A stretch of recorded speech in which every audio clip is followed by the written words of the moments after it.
ಸ್ವಾಮಿ ಶರಣಂ. ಅಖಿಲ ಭಾರತ ಅಯ್ಯಪ್ಪ ದೀಕ್ಷಾ ಪ್ರಚಾರ ಸಮಿತಿ ಕರ್ನಾಟಕ ವಿಭಾಗ ಗುರುಮಿಟ್ಕಲ್ ಶಾಖೆ ಈ ಒಂದು ಮಹಾಪೂಜಾ ಕಾರ್ಯಕ್ರಮವು ಲೋಕ ಕಲ್ಯಾಣಗೋಸ್ಕರ 21ನೆಯ ಪೂಜೆಯು ಹಮ್ಮಿಕೊಳ್ಳಲಾಗಿದೆ. ಈ ಒಂದು ಪೂಜೆಗೆ 3 ರಾಜ್ಯದ ಎಲ್ಲ ಗುರುಸ್ವಾಮಿಗಳು, ಸ್ವಾಮಿಗಳು, ಸಿವಿಲ್ ಸ್ವಾಮಿಗಳು, ಮಾತಾಸ್ವಾಮಿಯವರು, ಇನ್ನೂ ಬೇರೆ ಬೇರೆ ಪ್ರಾಂತದಿಂದ ಎಲ್ಲ ಕಡೆಯಿಂದ ಈ ಒಂದು ಪೂಜೆಗೆ ಕಾರ್ಯಕ್ರಮಕ್ಕೆ ಆಗಮಿಸಿ ದೇವರ ಕೃಪೆಗೆ ಪಾತ್ರರಾಗುತ್ತಾರೆ. ಅದೇ ರೀತಿಯಾಗಿ ಬೆಳಿಗ್ಗೆ 7 ಗಂಟೆಗೆ ಕಳಸ ಮೆರವಣಿಗೆ ನಗರೇಶ್ವರ ದೇವಸ್ಥಾನದಿಂದ ಊರಿನಲ್ಲೆಲ್ಲ ಮೆರವಣಿಗೆ ಇರುತ್ತದೆ. ತದನಂತರ ಇಲ್ಲಿ 9 ಗಂಟೆಗೆ ಪೂಜೆ ಪ್ರಾರಂಭವಾಗುತ್ತದೆ. ಅದನಂತರ ಮಾತೆಸ್ವಾಮಿಯರಿಗೋಸ್ಕರ ಒಂದು ಕುಂಕುಮಾರ್ಚನೆ ಕಾರ್ಯಕ್ರಮ ಇರುತ್ತದೆ. ಅದನಂತರ ಪ್ರಸಾದ ವಿತರಣೆ ಇರುತ್ತದೆ. ಅದ ನಂತರ ಮತ್ತು ನಮ್ಮ ಬಿಜ್ವಾರ್ ಆದಿಪರಾಶಕ್ತಿ ದೇವಿಯವರ ಒಂದು ಪ್ರವಚನ ಕಾರ್ಯಕ್ರಮ, ಸಾಯಂಕಾಲ ಲಕ್ಷದೀಪೋತ್ಸವ ಕಾರ್ಯಕ್ರಮ. ಅಯ್ಯಪ್ಪ ಸ್ವಾಮಿಯ ಮಹಾಪೂಜೆ ಕಾರ್ಯಕ್ರಮಕ್ಕೆ ಬಂದು ಎಲ್ಲ ಅಯ್ಯಪ್ಪನ ಕೃಪೆಗೆ ಪಾತ್ರರಾಗಬೇಕಾಗಿ ತಮ್ಮೆಲ್ಲರಿಗೂ ವಂದನೆಯನ್ನು ಹೇಳುತ್ತೇನೆ. ಸ್ವಾಮಿ ಶರಣಂ.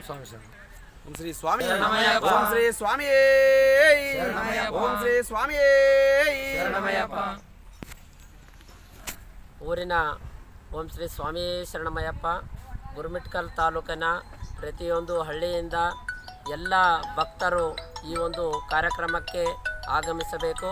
ಈ ಒಂದು ಕಾರ್ಯಕ್ರಮ ಎಲ್ಲ ಹಿಂದೂ ಜನಜಾಗೃತಿ ವೇದಿಕೆಯಾಗಿ ನಾವು ಈ ಒಂದು ಶ್ರೀ ಅಯ್ಯಪ್ಪ ಸ್ವಾಮಿ ದೇವಸ್ಥಾನದ ಹತ್ರ ಮಾಡುತ್ತಿದ್ದೇವೆ. ಆ ಒಂದು ಪ್ರಯುಕ್ತ ಲಕ್ಷ ದೀಪೋತ್ಸವ ಕಾರ್ಯಕ್ರಮವನ್ನು ಕೂಡ ನಾವು ಹಮ್ಮಿಕೊಂಡಿದ್ದೇವೆ. ಈ ಒಂದು ಕಾರ್ಯಕ್ರಮಕ್ಕೆ ಪ್ರತಿಯೊಂದು ಹಳ್ಳಿನಿಂದ ಪ್ರತಿಯೊಂದು ಎಲ್ಲ ಭಕ್ತರು ಬರಬೇಕಾಗಿ ನಾವು ವಿನಂತಿ ಮಾಡಿಕೊಳ್ಳುತ್ತಿದ್ದೇವೆ. ಓಂ ಶ್ರೀ ಅಯ್ಯಪ್ಪ. ಈ ಒಂದು ಲಕ್ಷ ದೀಪೋತ್ಸವ ಕಾರ್ಯಕ್ರಮದ ಟಿಕೆಟು ಕೇವಲ 51 ರೂಪಾಯಿ ಮಾತ್ರ ಇರ್ತದೆ. ಪ್ರತಿಯೊಬ್ಬರು ಈ ಒಂದು ಟಿಕೆಟನ್ನು ತೆಗೆದುಕೊಂಡು ದೀಪಗಳನ್ನು ಬೆಳಗೋದ್ರ ಮುಖಾಂತರ ಲೋಕ ಕಲ್ಯಾಣಕ್ಕೋಸ್ಕರ ನಾವು ಎಲ್ಲರೂ ಭಾಗವಹಿಸೋಣ. ಇಂದು ಜನಜಾಗೃತಿ ವೇದಿಕೆಯನ್ನು ನಾವು ಎತ್ತಿ ತೋರಿಸೋಣ ಎಂದು ಹೇಳುತ್ತಾ ಈ ಮುಖಾಂತರ ನಾವು ಹೇಳುತ್ತಿದ್ದೇವೆ.